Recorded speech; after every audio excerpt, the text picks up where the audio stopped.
आप लोगों को ये मालूम है कि हमारी पार्टी कांग्रेस, बीजेपी व अन्य किसी भी विरोधी पार्टी तथा गठबंधन आदि के साथ मिलकर नहीं, बल्कि अकेले ही अपनी पार्टी के बलबूते पर पूरी तैयारी व दमदारी के साथ ये चुनाव लड़ रही है। इसके साथ ही हमने टिकट बंटवारे के मामले में भी सर्व समाज के लोगों को उचित भागीदारी दी है, जिनको कामयाब बनाने के लिए अपनी पार्टी के लोग पूरे जी जान से लगे हैं। हालांकि आज यहाँ आपकी इकट्ठा हुई अपार भीड़ व भीड़ के जबरदस्त जोश को भी देखकर अब मुझे भी ये काफी हद तक भरोसा हो गया है कि पिछली बार की तरह इस बार भी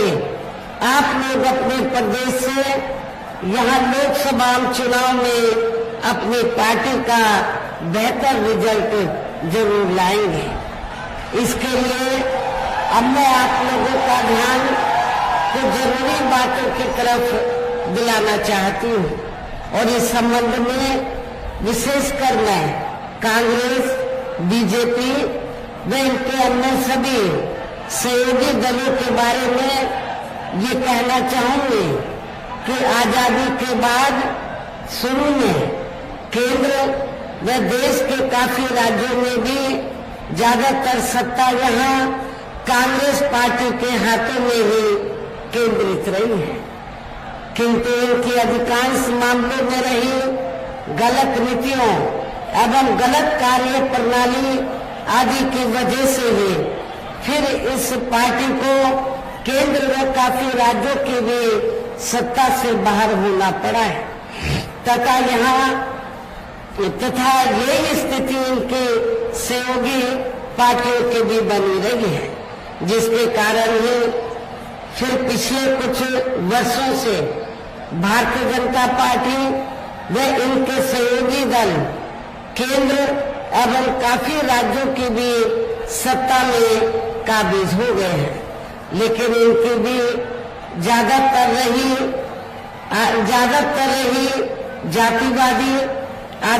जातिवादी, पूंजीवादी, संकीर्ण, सांप्रदायिक व द्वेषपूर्ण नीतियों एवं कार्य प्रणाली आदि से तथा इनकी कथनी व करनी में भी काफी अंतर होने की वजह से अब ऐसा लगता है कि इस बार ये भारतीय जनता पार्टी भी केंद्र की सत्ता में आसानी से वापस आने वाली नहीं है, बशर्ते यदि ये चुनाव इस बार फ्री एंड फेयर होता है तथा आम चर्चा के मुताबिक वोटिंग मशीनों में भी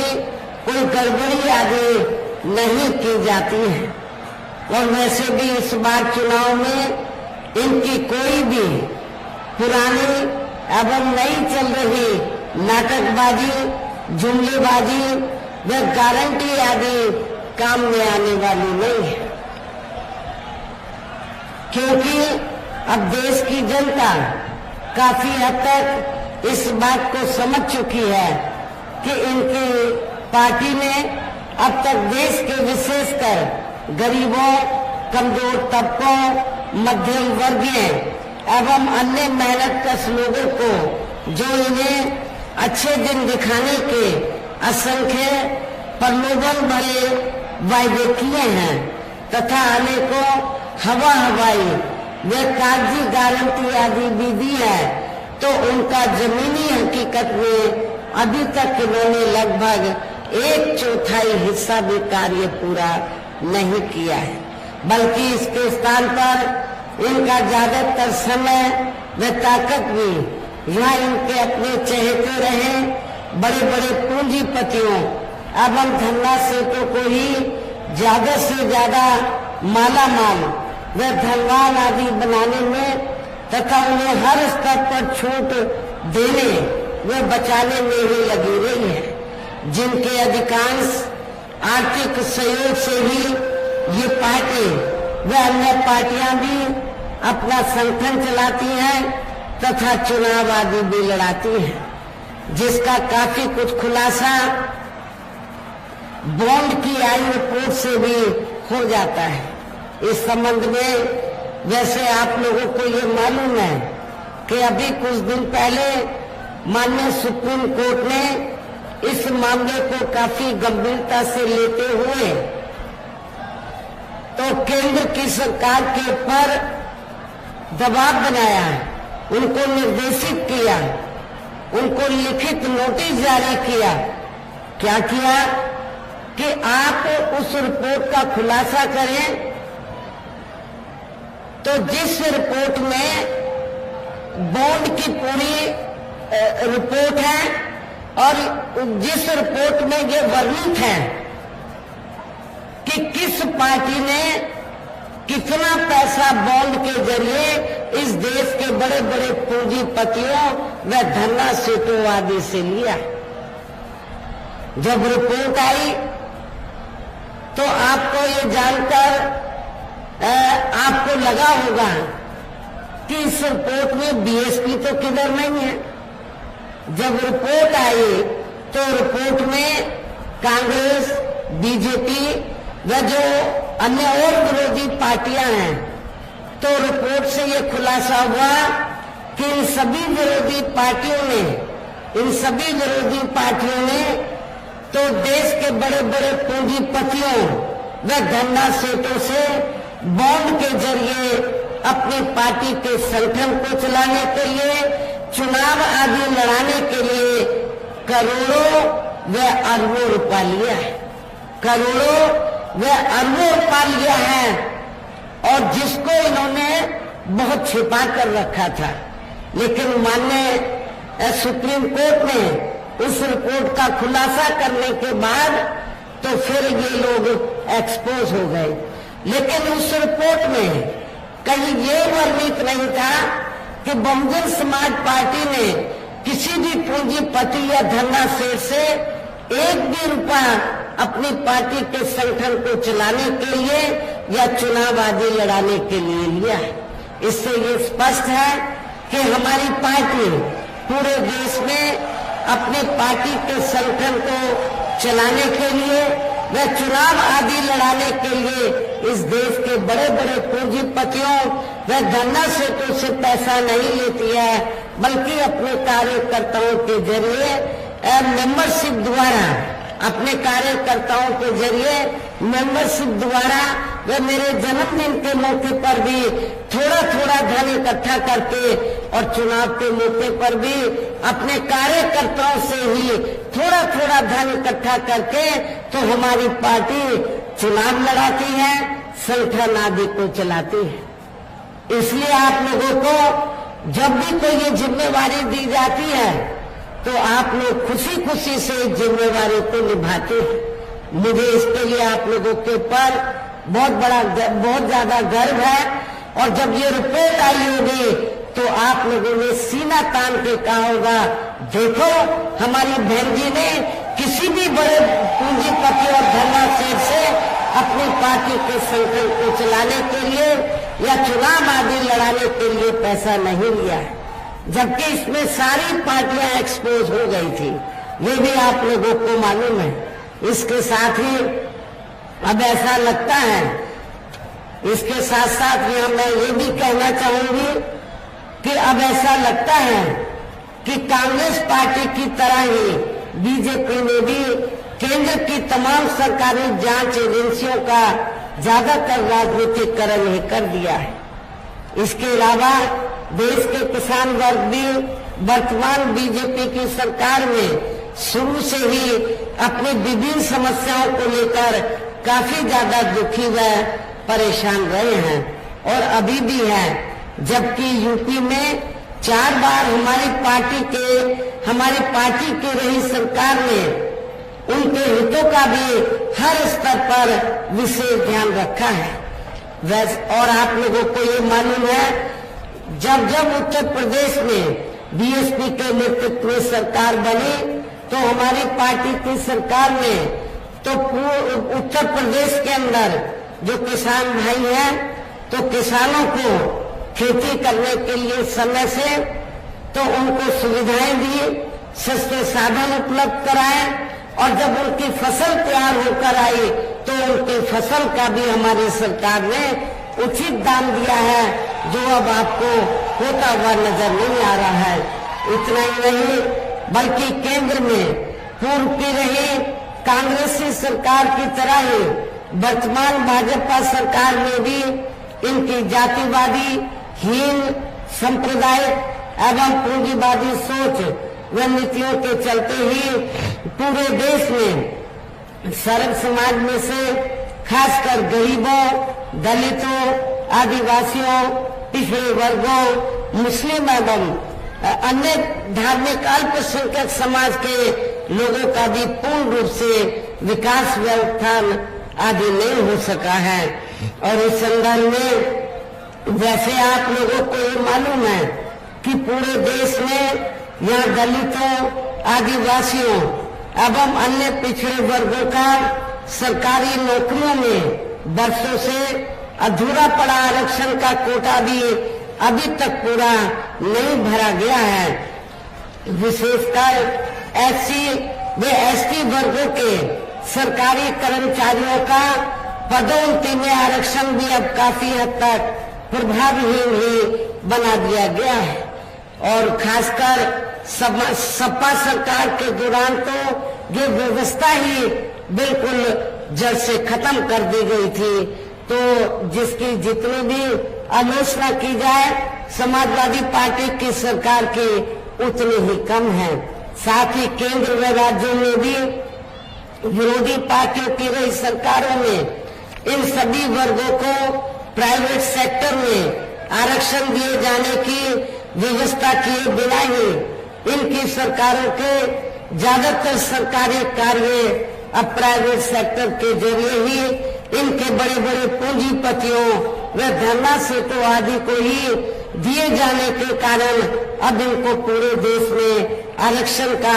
बहुत कम ही लाभ मिल पा रहा है। इसी प्रकार इनका अन्य और मामलों में भी शोषण में उत्पीड़न आदि होना अभी तक भी बंद नहीं हुआ है। इनके साथ साथ मुस्लिम व अन्य धार्मिक अल्पसंख्यक समाज के लोगों की भी हालत हर स्तर पर यह काफी ज्यादा खराब व दयनीय बनी हुई है, जिसका काफी कुछ खुलासा सच्चर कमेटी की रिपोर्ट में भी किया गया है। इतना ही नहीं बल्कि पिछले कुछ वर्षों से केंद्र व अधिकांश राज्यों में भी बीजेपी व आरएसएस की सरकारों के चलते हुए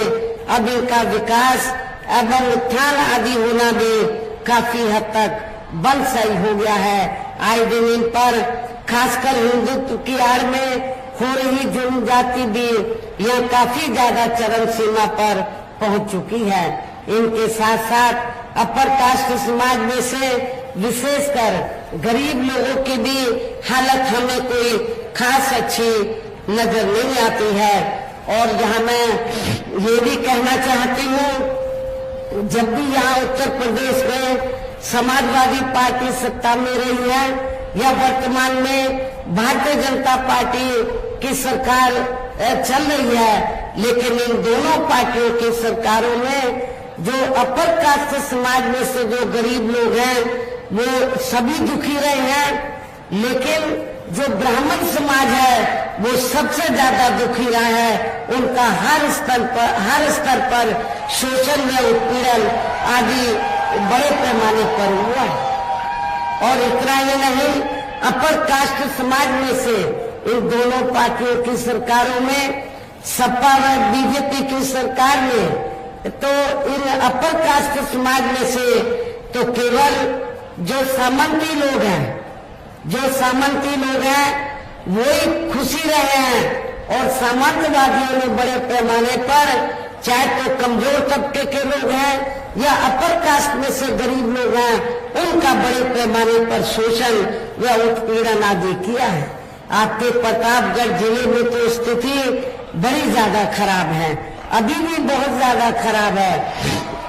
इनके गलत कृषि नीतियों के कारण किसान वर्ग भी आए दिन आंदोलित ही रहता है। साथ ही उनके गलत आर्थिक नीतियों की वजह से देश की अर्थव्यवस्था पर भी इसका काफी बुरा प्रभाव पड़ा है, जिससे यहाँ विशेषकर छोटे एवं मध्यम वर्गीय व्यापारी वर्ग भी काफी ज्यादा दुखी व परेशान है। और अब केंद्र में पूर्व की रही सरकारों की तरह ही वर्तमान भाजपा सरकार में भी यहाँ पूरे देश में गरीबी, बेरोजगारी एवं महंगाई आदि भी लगातार काफी ज्यादा बढ़ रही है। देश में हर स्तर पर फैला भ्रष्टाचार भी अभी तक खत्म नहीं हुआ है। ऐसे में अब आप लोगों को देश में हो रहे लोकसभा चुनाव में कांग्रेस, बीजेपी व इनकी सहयोगी पार्टियों को भी केंद्र की सत्ता में आने से जरूर रोकना है, जिनकी गलत नीतियों व गलत कार्य प्रणाली आदि को आप लोग काफी हद तक आजमा भी चुके हैं। ऐसी स्थिति में अब ये विरोधी पार्टियां इस चुनाव में भी किस्म किस्म के साम, दाम, दंड, भेद आदि अनेकों हथकंडे इस्तेमाल करके केंद्र की सत्ता में आने की पूरी कोशिश में लगी हैं, जिनसे अपनी पार्टी के लोगों को हर स्तर पर काफी ज्यादा सावधान रहना है। और इस मामले में विरोधी पार्टियां अपने अपने पक्ष में हवा बनाने के लिए खासकर मीडिया, ओपिनियन पोल व सर्वे आदि का जो बड़े पैमाने पर इस्तेमाल कर रही है, तो उनसे भी अपनी पार्टी के लोगों को बिल्कुल भी गुमराह नहीं होना है। इसके साथ ही विरोधी पार्टियों के विभिन्न रूपों में जारी किए गए इनके हवाई व प्रलोभन भरे चुनावी घोषणा पत्रों एवं वायदेवादी के बहकावे में भी अपनी पार्टी के लोगों को कतई भी नहीं आना है, जिन्हें ये पार्टियां चुनाव खत्म होने के बाद ज्यादातर अमल में नहीं लाती हैं। और अब जिन पर से देश की जनता का अधिकांश विश्वास ही उठ गया है, ये खास वजह है कि हमारी पार्टी किसी भी चुनाव में अपनी पार्टी का कोई भी चुनावी घोषणा पत्र आदि जारी नहीं करती है। वैसे भी हमारी पार्टी किसी भी मामले में कहने में बहुत कम बल्कि कार्य करके दिखाने में ही ज्यादा विश्वास रखती है। और इस बात का सबसे बड़ा सबूत ये है कि उत्तर प्रदेश में 4 बार हमारी पार्टी के नेतृत्व में रही सरकार ने चुनाव में अपनी पार्टी के बिना कोई जारी किए गए चुनावी घोषणा पत्र के ही प्रदेश व आम जनहित में काफी कुछ ऐतिहासिक कार्य करके दिखाए हैं, जिनके अब देश में अधिकांश पार्टियों की सरकारें काफी नकल भी कर रही हैं। जबकि इस मामले में हमारी पार्टी का ये कहना है कि यदि इन पार्टियों के स्थान पर केंद्र में हमें अपनी पार्टी की सरकार बनाने का मौका मिलता है, तो तब फिर हमारी पार्टी की बनी सरकार केंद्र में या अब तक रही सभी विरोधी पार्टियों की सरकारों की तरह केवल हवाई व कागजी कार्य आदि नहीं करेगी, बल्कि उत्तर प्रदेश की तरह ही जमीनी हकीकत में ठोस कार्य करके भी दिखाएगी। और इस संदर्भ में खासकर मैं ये कहना चाहूंगी, इस संदर्भ में खासकर मैं ये कहना चाहूंगी, केंद्र द्वारा देश में पिछले कुछ समय से अति गरीब परिवारों को अस्थायी तौर पर फ्री में जो थोड़ी सी खाद्य सामग्री दी जा रही है या राशन आदि दिया जा रहा है, तो उससे इनका स्थायी तौर पर भला होने वाला नहीं है। लेकिन आप लोगों को ये भी मालूम है कि जब भी चुनाव होता है, छोटा हो या बड़ा चुनाव हो, तो बीजेपी एंड कंपनी के लोग तो गांव-गांव में, शहरों की बस्तियों में जाकर जो गरीब लोग हैं, तो उनको क्या कहते हैं कि बीजेपी ने आपको फ्री में राशन दिया है, आप इसके बदले में बीजेपी को वोट दीजिए। ये बिल्कुल सही नहीं है, बिल्कुल गलत है, इसमें रत्ती भर भी सच्चाई नहीं है। क्योंकि मैं गरीब लोगों को ये बताना चाहती हूँ कि जिनको भी फ्री में राशन मिल रहा है वो बीजेपी की जेब से नहीं दिया जा रहा है, आरएसएस की जेब से नहीं दिया जा रहा है, बल्कि पूरे देश के अंदर जो जनता सरकार को टैक्स देती है और टैक्स के जरिए जो पैसा आता है उस पैसे से आपको फ्री में राशन दिया जा रहा है, जिसपे आपका अधिकार है। बीजेपी या अन्य बीजेपी या आरएसएस का अधिकार नहीं है, इनकी कोई मेहरबानी नहीं है। इसलिए आप लोगों को अपना वोट तो इनके बहकावे में आकर गलत पार्टी को नहीं देना है, बल्कि बहुजन समाज पार्टी को ही अपना वोट देना है। और वैसे भी इनकी ये जटिल समस्या, जो गरीब लोगों की ये जटिल समस्या देश में हर हाथ को काम देने से ही केवल दूर हो सकती है, जिसकी तरफ हमारी पार्टी की बनी सरकार विशेष ध्यान देगी। साथ ही देश में पिछले काफी वर्षों से आए दिन बढ़ रही गरीबी, बेरोजगारी व महंगाई आदि से भी जनता बहुत ज्यादा दुखी व परेशान है, जिसे भी आर्थिक नीतियों में तब्दीली करके जरूर दूर किया जाएगा। धर्म की भी आड़ में पिछले कुछ वर्षों से खासकर मुस्लिम समाज के लोगों का देश की भावना से जो इनका काफी ज्यादा शोषण में उत्पीड़न आदि किया जा रहा है, तो उसे भी जरूर रोका जाएगा। और ये सब हमने अपने यूपी की रही सरकार में काफी कुछ करके भी दिखाया है। इसके अलावा हमने यूपी में सर्व समाज में से गरीब एवं बेरोजगार लोगों को बेरोजगारी भत्ता आदि न देकर उन्हें बड़ी तादाद में रोटी रोजी के साधन भी उपलब्ध कराए हैं, जो अब ये कार्य भी अधिकांश ठंडे ही पड़े हैं, जिनको फिर केंद्र में सत्ता बीएसपी की सत्ता आने पर या सरकार बनने पर प्राथमिकता दी जाएगी। कहने का तात्पर्य ये है, देश में इस समय हो रहे लोकसभा चुनाव में विरोधी पार्टियों के जारी किए गए उनके हवाई व प्रलोभन भरे चुनावी घोषणा पत्रों आदि के बहकावे में अब यहाँ खासकर देश के अति गरीबों, मजदूरों, बेरोजगारों एवं अन्य मेहनतकश लोगों को बिल्कुल भी नहीं आना है। और अब इन्हें ऐसी सभी विरोधी पार्टियों को हर हालत में केंद्र की सत्ता में आने से जरूर रोकना है, जिनकी कथनी व करने में काफी अंतर रहा है तथा जिन्हें वे लोग वर्षों से आजमा भी चुके हैं। ऐसे में अब मेरा यही कहना है कि आप लोगों को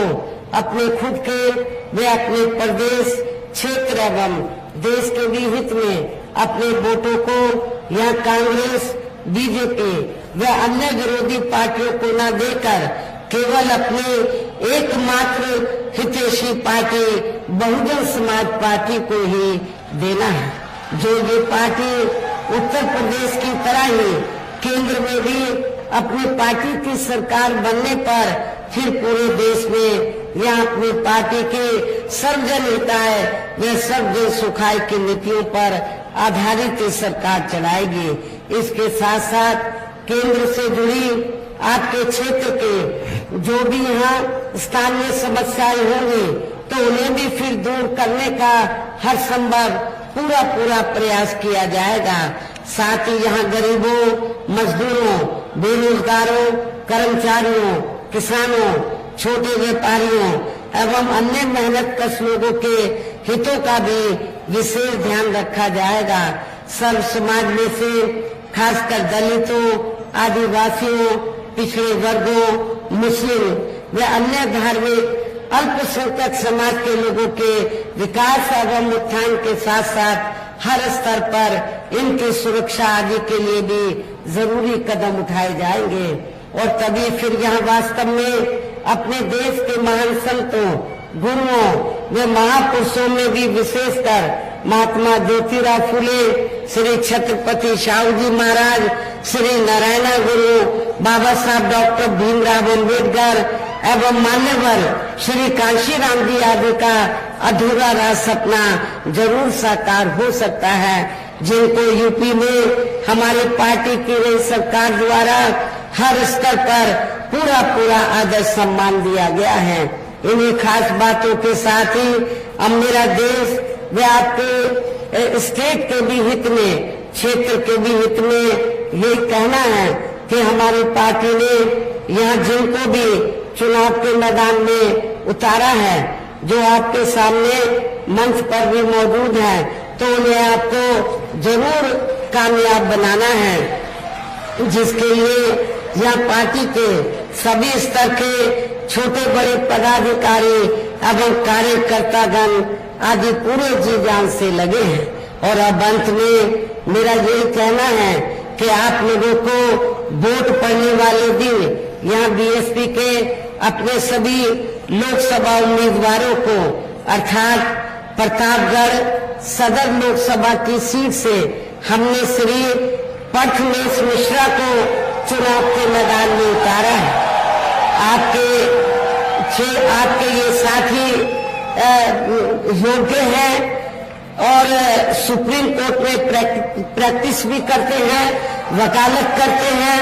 और मैं आपको विश्वास दिलाना चाहती हूँ ये मेंबर पार्लियामेंट बनने के बाद आपके हितों का पूरा ध्यान रखेंगे। आपके ऊपर जुल्म जाति भी होगी तो उस मामले में भी आपको न्याय दिलाने में ये पीछे नहीं रहेंगे, आपके लिए सही पैरवी करेंगे, सही वकालत भी करेंगे। तो ऐसे अपने साथी को आप लोगों को जरूर कामयाब बनाना है। इसके बगल में ही फूलपुर लोकसभा की सीट है। फूलपुर लोकसभा की सीट से हमने पिछले वर्ष से पाल समाज से हमारी पार्टी के वर्षों से ये पार्टी में लगे हैं। पार्टी के जनाधार को आगे बढ़ाने में श्री जगन्नाथ पाल को हमने चुनाव के मैदान में उतारा है, जिन्होंने 2020 में आकर यहाँ पे प्रतापगढ़ जिले में भी खासकर पाल समाज को जोड़ने का पूरा प्रयास किया है। पूरे इलाहाबाद मंडल में ये पार्टी संगठन के कार्य में पूरे जी जान से लगे रहे हैं। तो इनको हमने चुनाव के मैदान में उतारा है, तो इनको भी आप लोग फूलपुर लोकसभा क्षेत्र के लोग जरूर कामयाब बनाएंगे। इलाहाबाद सदर लोकसभा की सीट से हमने पिछले वर्ष से श्री रमेश सिंह पटेल को हमने चुनाव के मैदान में उतारा है। तो जो पटेल समाज के लोग हैं, मेरी आप लोगों से दरखास्त है कि आप लोगों को सबसे ज्यादा बढ़ावा मौका पूरे यूपी में बंगे समाज पार्टी ने दिया है, तो आप लोगों को इस बात को भी ध्यान में रखकर अपने उम्मीदवार को जरूर कामयाब बनाना है। कौशाम्बी जो सुरक्षित लोकसभा की सीट है, इस सीट की तो कुछ सीटें आपके प्रतापगढ़ जिले में आती है, कुछ विधानसभा की सीटें, तो हमने इस सीट से आपके पढ़े लिखे साथी और अधिकारी भी रहे हैं, जिनको गरीब लोगों की सेवा करने का काफी अनुभव भी है। श्री शुभ नारायण को हमने चुनाव के मैदान में उतारा है। मेरी आप लोगों से पुरजोर अपील है कि बहुजन समाज पार्टी के ये जो चारों प्रत्याशी जो आपके सामने मंच पर खड़े हैं, तो बहुजन समाज पार्टी का जो चुनाव चिन्ह हाथी है, हाथी चुनाव चिन्ह के सामने वाले बटन को दबाकर इनको भारी वोटों के अंतर से जरूर कामयाब बनाना है, विजयी बनाना है। इस खास अपील के साथ अब मैं अपनी बात यही समाप्त करती हूँ। जय भीम, जय भारत।